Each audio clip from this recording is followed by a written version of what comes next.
NEET paper leak case में सोमवार को 10वीं गिरफ्तारी हुई। सीबीआई ने महाराष्ट्र के लातूर से chemistry coaching director Shivraj Raghunath Motegaonkar को गिरफ्तार किया।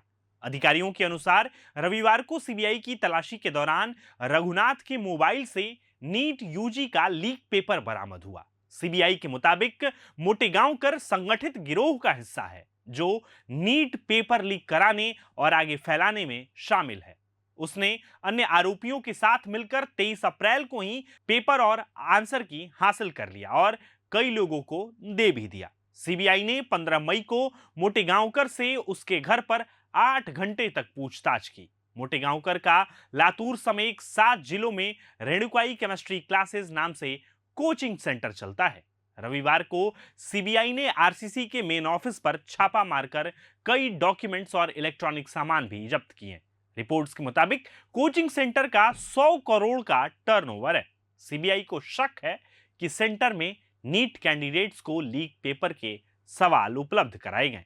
साथ ही लातूर के कई डॉक्टरों ने लीक पेपर खरीदा भी। नीट यूजी पेपर लीक मामले में अब तक 10 आरोपियों की गिरफ्तारी हो चुकी है। इनमें से 6 महाराष्ट्र से हैं। आइए बताते हैं पेपर लीक के ये 10 आरोपी कौन है और इन पर आरोप क्या है। राजस्थान का मांगीलाल बिमवाल पेशे से दलाल है। मांगीलाल बिमवाल का भाई दिनेश बिमवाल की राजस्थान की राजनीति में पैठ है।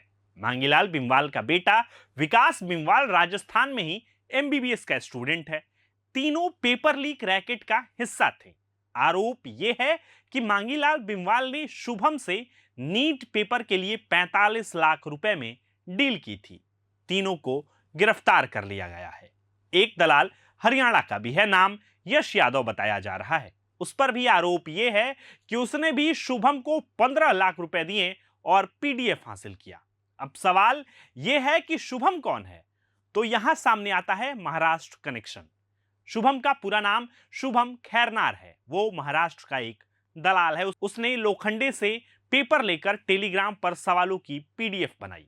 धनंजय लोखंडे मनीषा वाघमारे से पेपर लेकर कई लोगों से सौदा किया, जिसमें से एक शुभम खैरनार भी था। मनीषा वाघमारे महाराष्ट्र की एक ब्यूटिशियन है। उस पर आरोप है कि छात्रों को रैकेट से जोड़कर उन्हें कोचिंग तक पहुंचाती थी। अब कोचिंग तक क्यों पहुंचाती थी? तो पीवी कुलकर्णी केमिस्ट्री के प्रोफेसर हैं। ये परीक्षा से पहले स्टूडेंट्स को सवाल और उनके जवाब बताते थे। मनीषा गुरुनाथ मंधारे महाराष्ट्र में ही बायोलॉजी के लेक्चरर हैं। इन पर आरोप है कि इन्होंने भी कोचिंग क्लास में छात्रों को लीक सवाल और उसके जवाब लिखवाएं। और अंत में 10वां आरोपी, जिसकी हमने पहले भी चर्चा की थी, शिवराज रघुनाथ मोटेगांवकर रेणुकाई केमिस्ट्री क्लासेस का संचालक है और इसने गैंग के साथ मिलकर पेपर लीक कैंडिडेट्स और अन्य लोगों को उपलब्ध कराया, मतलब सबको जोड़ने का काम किया। सीबीआई इन सभी 10 आरोपियों को गिरफ्तार कर लिया है और पूरे नेटवर्क की कड़ियों को जोड़ने में जुटी हुई है। जांच एजेंसी यह पता लगाने की कोशिश कर रही है कि आखिर पेपर लीक का असली मास्टरमाइंड कौन था, किन किन राज्यों तक इसका नेटवर्क फैला हुआ और कितने छात्रों तक लीक पेपर पहुंचाया गया। लगातार हो रही गिरफ्तारियों से साफ है कि यह सिर्फ एक स्थानीय गिरोह नहीं, बल्कि कई राज्यों में फैला एक ऑर्गेनाइज्ड रैकेट था। अब सभी की नजर सीबीआई की अगली कार्रवाई और इस मामले में सामने आने वाले नए खुलासों पर टिकी है। धन्यवाद। प्रभातखबर.com, विश्वास वही, रफ्तार नहीं।